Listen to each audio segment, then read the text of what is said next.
Cumprimentamos a todos e todas e faremos aí uma apresentação. Eu sou o Haroldo Brito, conhecido por Kiko, sou assessor sindical da CTB do Rio Grande do Sul. A companheira Dulcimar Evangelista, ela é professora e vice-presidenta do Sindicato dos Professores de Educação do município de Ribeirão Pires, aqui de São Paulo. O companheiro José Chaves, ele é o presidente da CTB no estado do Acre. A companheira Joelma, ela é professora e presidenta do Sindicato dos Servidores do município de Cantá, de Roraima. E o companheiro Messias Telecesc é professor e diretor do Sindicato dos Professores de Minas Gerais. Este foi um trabalho construído de uma maneira muito harmônica por todos os nossos grupos. Nós nos dividimos em dois núcleos, né? O primeiro tratou basicamente da questão de pesquisa, de formatação de texto, né? De buscar conteúdo para vocês, porque é uma coisa muito extensa, né? E é muito difícil a gente conseguir sistematizar tudo isso e colocar a coisa de uma maneira mais leve, mais suave para vocês. Então essa parte assim mais de estratégia de apresentação, de sistematização, ficou para outra parte do grupo, né?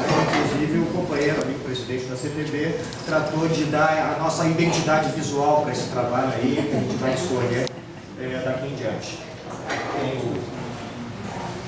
Pode passar.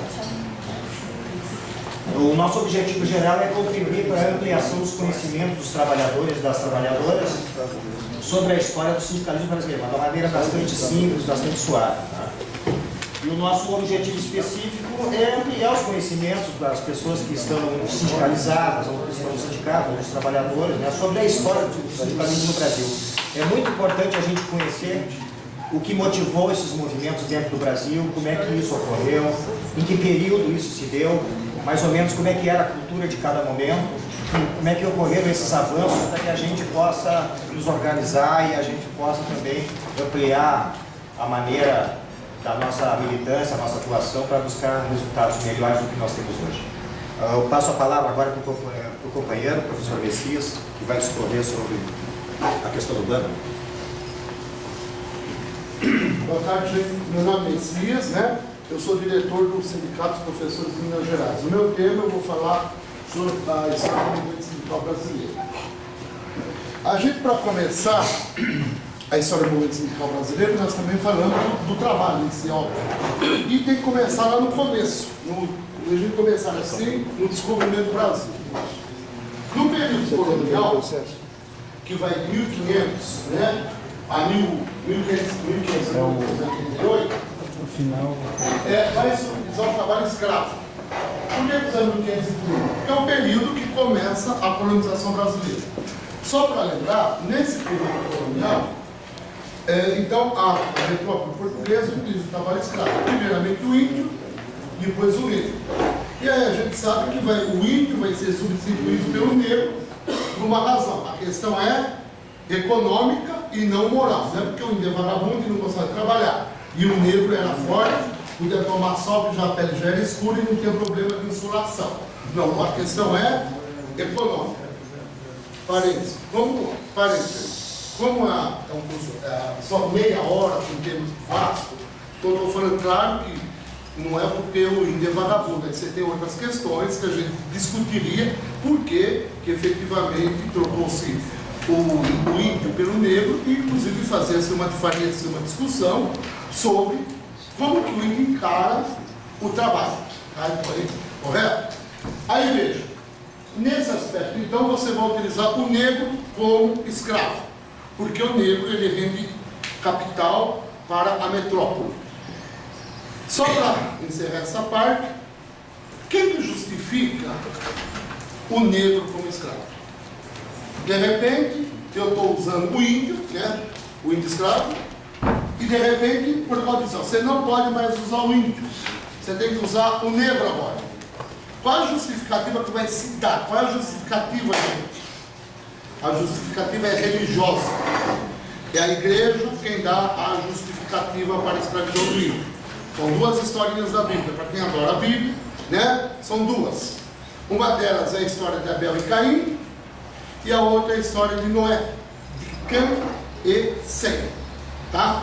parênteses, claro que aí eu explicaria como se deu esse negócio aí sobre Abel e Caim e sobre a história de Noé, dos seus filhos Cam, C-A-M, e Sem, S-E-M. A gente discutiria essa parte aí, correto?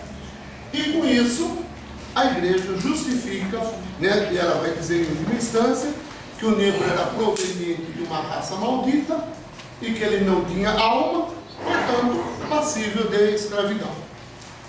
E a gente segue o período colonial, que também tem um probleminha. Durante o período colonial até 1808, a instalação de fábricas e manufaturas no Brasil era proibida. Isso só vai ser liberado em 1808, quando Dom João VI, fugido lá da Europa, ele vem para o Brasil, correto? E durante todo o período colonial, o trabalho assalariado, ele era marginal. Ele existe, mas ele era marginalizado. Ele não tinha, vamos dizer assim, vez, dentro daquele período colonial, onde predominava o trabalho escravo do negro, correto? Aí no Brasil Império, né, 1822 a 1889, é uma coisa clara. Já na Constituição de 1824, o trabalho, a organização dos trabalhadores era proibida. Então não podia haver nenhuma reunião de mestres, artífices, ouvires, não podia haver nenhum tipo de organização. Só que os trabalhadores começam a se organizar já a partir de 1830, 1832, em tipos de sociedades. Como está falando ali, de sociedades beneficentes, Montepio, sociedades de auxílio mútuo e associações religiosas. Essas associações religiosas, nessas associações, elas têm por finalidade auxiliar os trabalhadores na velhice, enfermidade ou sem meios de subsistência. Então era essa a finalidade dessas associações. Só que a economia, o mundo começa a mudar, já está mudando, né, nesse período aí, e a partir de 1850, principalmente, começa a ter início no Brasil a imigração. E também a partir de 1845, né, 1844, com a chamada a lei, a tarifa Alves Branco, que aumenta as tarifas alfandegárias, começa a haver então um incremento das indústrias. Lembrando que nesse período até 1900, quando se fala de indústria, fábrica no Brasil, não vamos entender fábrica no sentido moderno da palavra. Fábrica, na verdade, era um pouco mais ou igual a oficinas, como uma fábrica de sapato. Você ia numa sapataria. Aí você, na sapataria, ou se consertava o sapato, ou você encomendava um sapato. Caetano precisava de um sapato, ia lá no sapato e dizia, eu quero um sapato X.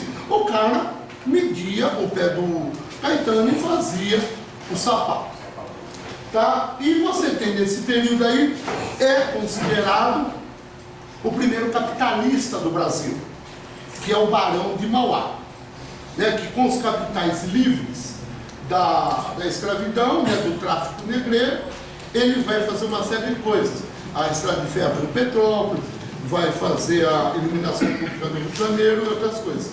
E aí, né, e nesse sentido, no decorrer da década de 1860, 1870, vem esses trabalhadores vêm para o Brasil. O que ocorre? Vem trabalhadores europeus, italianos, alemães, vem espanhóis, vem também portugueses, mas principalmente italianos e alemães, tá? Que vêm para o Brasil, vão para as fazendas, né, principalmente para o estado de São Paulo, para a lavoura de café. Depois, num outro período, vão para o norte do Paraná, né, sempre para o café. Detalhe, abre aspas. Numa aula normal, com muito mais tempo, eu faria uma explicação por que se trouxe o trabalhador branco e europeu.